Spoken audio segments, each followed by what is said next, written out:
Ako ang batang munti, palaging nandito. Sa bawat tawag nyo, tutulong ng buo. Misyon kong mapanatili. Dito kami sa Sikat Bill, para kay Tunasan. Kasama namin si Sir Bobby Moquete, no? Ang Comradcom sa pamumuno ni Sir Dr. Roger Cabral ay magbibigay ng wheelchair.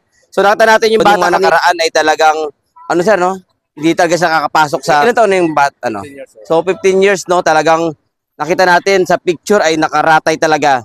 So ito lang yung pag-asa niya para makalabas-labas siya. So pusalan natin, surprisein natin ngayong bagong Pasko, may regalo ang Comradcom na isang wheelchair. So thank you sa Comradcom, Sir Roger Cabral at sa lahat ng kasama natin ng Comradcom. Sige, tara, tara tayo doon. Ako ang batang munti, palaging nandito. Magandang umaga po. Sa bawat tawag nyo, tutulong ng buo. Misyon kong mapanatili, kaligtasan nyo lagi.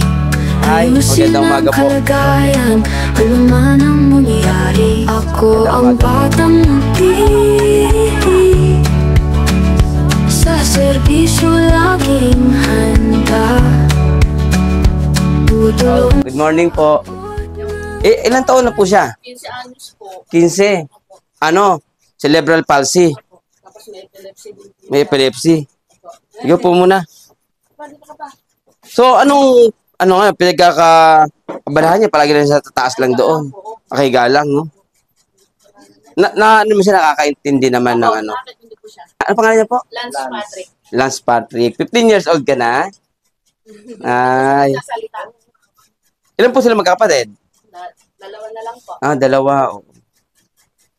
So may mga wheelchair siyang ginagamit dati? Opo, kaso hindi na po isira na po. Oo, kasi talagang ang wheelchair nasisira talaga pag habang ginagamit. Opo, nakarating sa aming kaalaman ni Dr. Roger Cabral po ng Comradcom na talagang wala sa wheelchair ngayon. Kaya lagi lang po siya Kaya, opo, nagkapasalamat kami kay Sir Bobby kasi nalaman namin na si Lance ay nasa higaan lang, walang wheelchair. So mga brad, no, si Lance ay 15 years old. Wala siyang wheelchair ngayon, no? Kaya palagi lang siya nasa kwarto. Kailangan pa rin lumabas kasi. Kasi paano kailangan maarawan, makita yung mga ibang tao. Dati po meron po na ilalabas po namin. Wala po kasi gawa na ang hirap kargahin. May nakapasok sa school, hindi na. Opo, may mga ganun talaga. Kasi sukat, hindi kayang buhatin yung.